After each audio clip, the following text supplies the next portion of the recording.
In the search for meaning in a reality enshrouded by mystery, there is ever a constant and perpetuating impulse to create boundaries in one's experience and thought processes to manufacture a feeling of safety, security, and consistency against factors of the unknown. To bring about this security, mental and physical repetition of certain manufactured processes fabricate artificial boundaries in life, which eventually become ritualistic.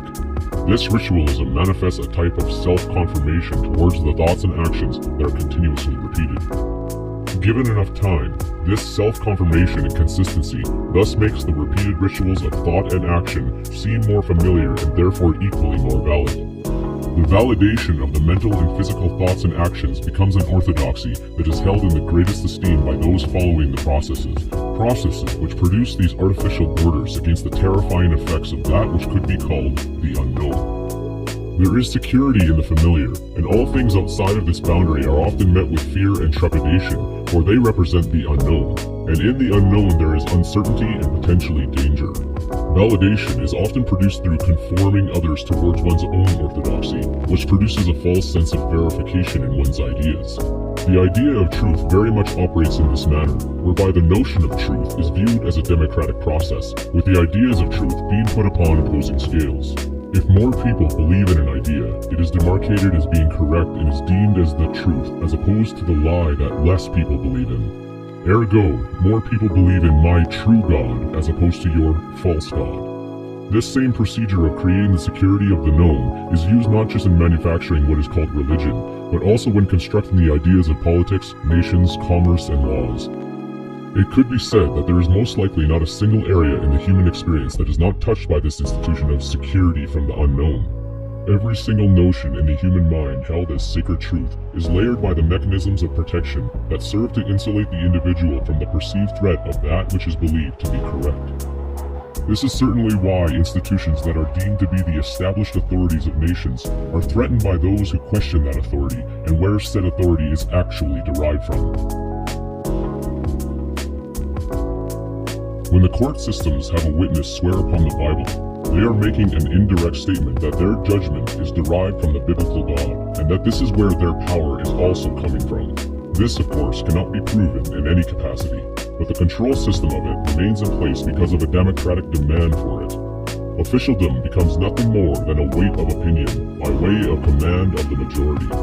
The majority as individuals who would like to believe in the sovereignty of their own thinking, while simultaneously remaining oblivious that their commands are most likely not their own, but simply demands that have been manipulated through an abundance of influence and advertisement.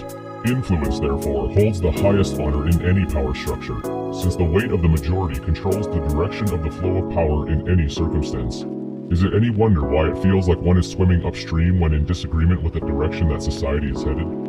It is because of this power of influence that the sources of information that reach the most minds must also be controlled and manipulated by those whose intent it is to take humanity in a certain direction. That direction becomes more obvious as the layers of a plan unfold to their point of consummation, which also means that inevitably there is less time to change said direction.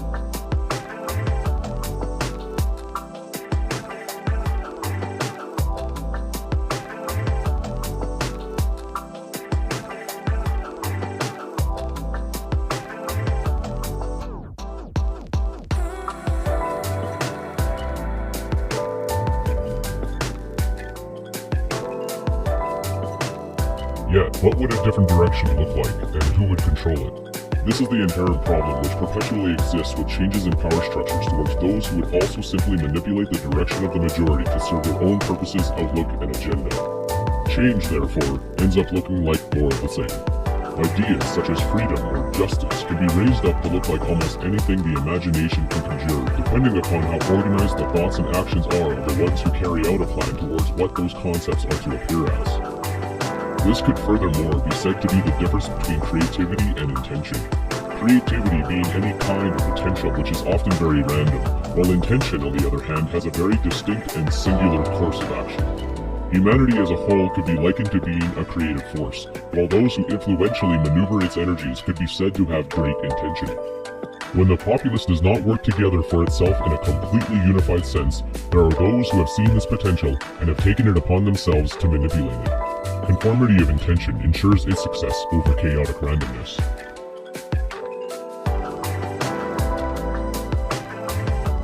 One of the easiest methods of manipulation to ensure a unified course of action in the human populace is the promise of fortitude and security, especially against the greatest factors of the unknown, such as death.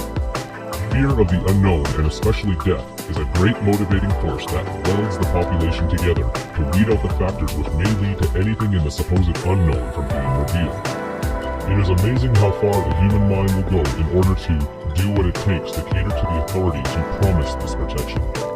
Thoughts and therefore actions become fixated in singular terms, and those within the populace who do not fall in line with the measures of so-called protection are often ostracized by their peers and told that they do not care for the welfare of others.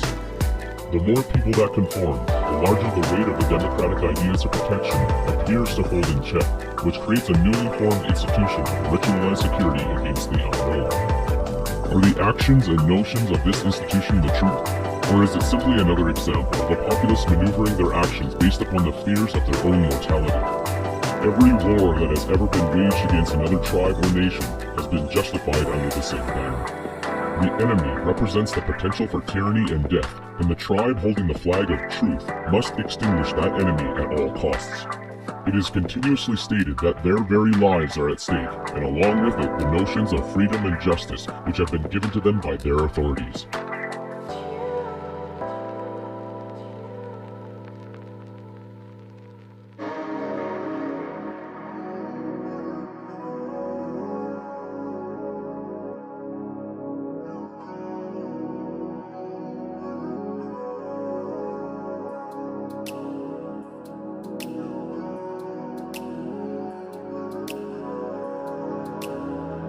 The victor in these wars is always proving to be the correct one, since they get to write the version of truth which goes down in recorded history. Fear wants to be on the side of a sure thing, and the democratic majority represents this, since the minority, at least symbolically, represents a force that equates to less strength. It can be seen that when taken down to the individual level, to stand alone would be equated as the most difficult place to be in. As a point of observation, it is also only the individual that can be a leader, which is something that is worth careful consideration as well. The obvious paradoxical aspect being that it is again the individual that wields the greatest amount of power, for they are tasked with maneuvering the majority. The leader that does the best job in the eyes of the populace at protecting them usually remains in power the longest. This is most likely the very reason that religion has always remained such a powerful and influential force with its promises of protection in the afterlife. The promise is made that in the unknown there is a savior awaiting the individual, who will bring them to a place of everlasting peace and kindness. A promise that is made in this reality by those who state that they are the vicars of this symbolic savior figure. Such assurances are, of course, very desirable to the mind that is terrified of uncertainty, especially the uncertainty of things that can never be seen or definitively proven. The belief in the promise of salvation seems to be a necessary mental acquisition that quashes this fear, at least on the surface of things. When multitudes of other individuals begin to believe in this same promise, the validation of the belief is perceptually strengthened. A circular mantra of self-assurance can be utilized that there would not be so many followers in a belief if it were not true. Any who question the authority of these types of beliefs are seen as enemies of the perceived state of protection. It makes little to no difference whether this perceived state of protection is held in regards to the afterlife or within this reality. Those who question the state are seen as enemies of it, since the state is about intention. The nonconformist is a rebel that creates a potential hazard or blockade towards the objectives of these powers that have a singular objective in mind. This is easily seen on an individual level within anything that is competitive. The intention is to win. The competition is simply the object that is getting in the way of that potential victory. What is victory? It is an idea that one has dominated another in their own mind with feelings of superiority and distinction. How then can a human populace, by way of its own volition and without governmental influence, ever work together towards a common objective when there is always so much competition and rivalry amongst itself? It seems quite obvious that it cannot. There are too many variegated ideas about what is right and wrong. Mix in a stew of concepts such as nationalism, racism, religion, political ideologies, and prejudice, and the world of humanity is in a state of chaos once more. It can be surmised that no one wants to be in a place of uncertainty, so when there exists a tiny number who are on the same page of intention and understands how to control the chaos by using mental tactics of control which are reinforced through physical protections, then authority is nearly always assured. A rancher protects their cattle up until their final moments, and those cattle always trust their master. The rancher has intent and a purpose of direction, and therefore funnels their own energy and the energies of the cattle towards that intent. Physical protection in whatever capacity leads to mental assurance, which in turn leads to confidence in the known. This same type of assurance can be confirmed in anyone who takes care of a pet, or in the dynamic role of parents with their children. Once this is comprehended, it is not difficult to discern how a very small group is capable of controlling large numbers of people. The inability of the human race to govern itself in a cohesive and systematic manner, and thus to be subject to external authority without expiration, is expressed in the first paragraphs of Albert Pike's Morals and Dogma.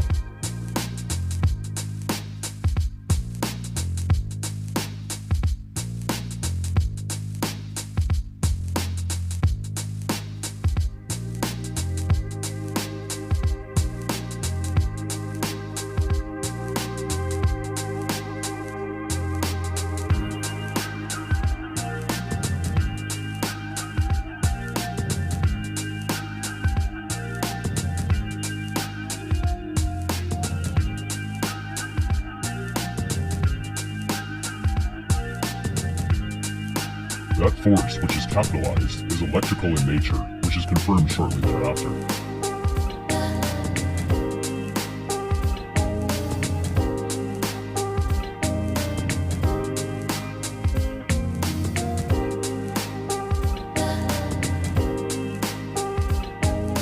One of the greatest symbols of this force is the monetary system, which represents units of electrical currents, hence currency, along with the aspect of being charged for items and services.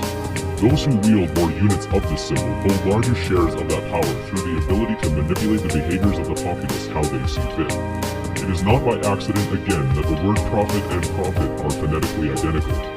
Those who make the most profits become the prophets of the future in this world, for the currency of their intent unfolds the direction of the future, and they become prophets for that reason. This is furthermore why it has always been stated to follow the money, for its direction in large volumes will assuredly indicate the next stages of a plan. Symbols in this regard afford another level of protection from that psychological nemesis called the unknown, which humanity finds itself perpetually escaping from. A symbol represents an idea, a concept that often indicates that there is a tangible energy that is looking after one's best interests, regardless of what those interests are. At least this is what the minds of the populace have been led to believe. Beliefs can only hold true or seem to be plausible if they are tethered to something, and symbols act as a pillar that support one's notions in something that is altogether too often not inherently comprehended. Symbols, for the public at large, can therefore act as vacuums that are able to be molded and shaped into icons that seem to take on a life force of their own. To disagree with someone's interpretation of a symbol is to become a pariah. These defensive reactions are utilized not because the symbols need to be defended, but because the individuals who have a great deal of emotional and psychological investment in them need constant reassurance. It is the same with anything that is ritualistic or traditional, regardless of the culture one finds themselves in. Many celebrate ritualistic symbolic holidays such as Christmas or Easter, and do not have a single iota of knowledge in regards to the deeper meaning behind the symbols of these traditions.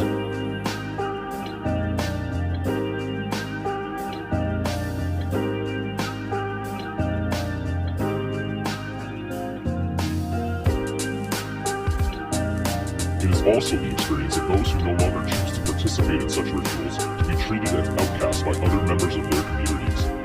It is seen by way of traditions that the religious and secular side of society have far more in common with each other than either side would like to believe. There are hints of the psychological darkness of ignorance diminishing, yet it could possibly also be argued that there are hints of it being more prevalent than ever.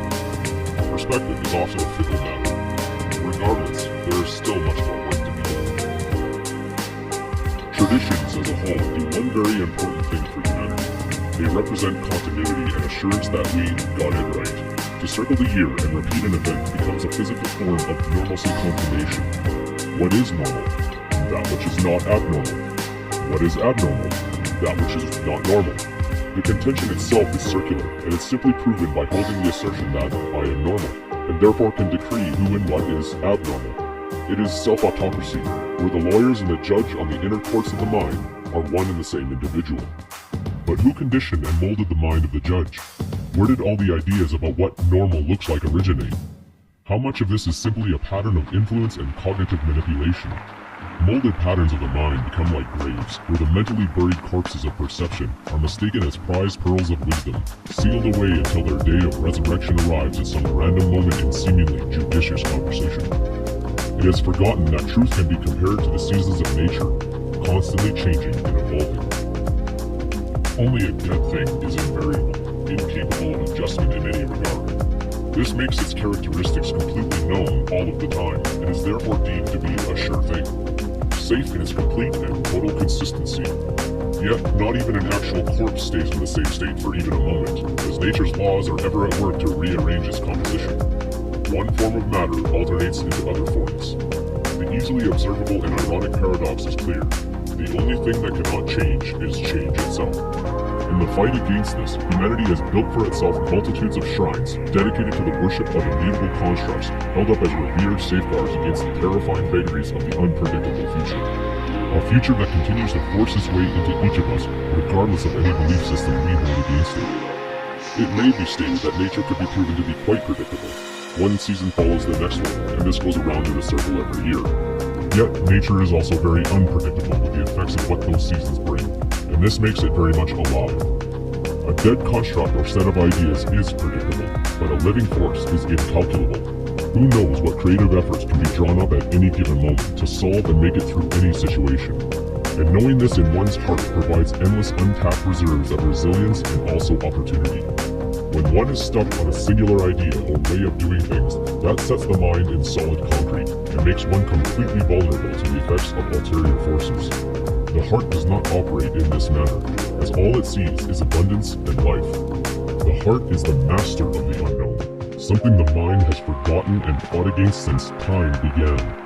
While the mind was busy building up inventories of fear and the dead, that space inside of us that is linked with the eternal has been the true guide, patiently, endlessly awaiting that creative action which will open the prison doors to this essence within each of us that has been locked away for an eternity. The mind is endlessly chattering, for it wants to be the only thing that is listened to and followed. There is, however, a voice far deeper that calls out within each of us. It is far more subtle and less obvious. That deeper voice can only be heard in the silence. One forgets about the silence when believing there is somewhere to go or someone to become. The heart is already completion. Where is there to go? Who is there to become? The cycle repeats itself in an endurance race of regrets. How it has almost altogether been forgotten to be creative for the very sake of creativity itself. Instead, always awaiting the opinions and judgments of others who are also themselves chasing after the same deified idols of glory, fame, riches, and even acknowledgement. The heart is already completion. All it sees is abundance and life, and lacks for nothing, as everything is created endlessly from the unknown, which it is the master of. What a world humanity could create if it recognized this. What a universe and multiverse humanity could create if it recognized this. If only humanity could recognize this again.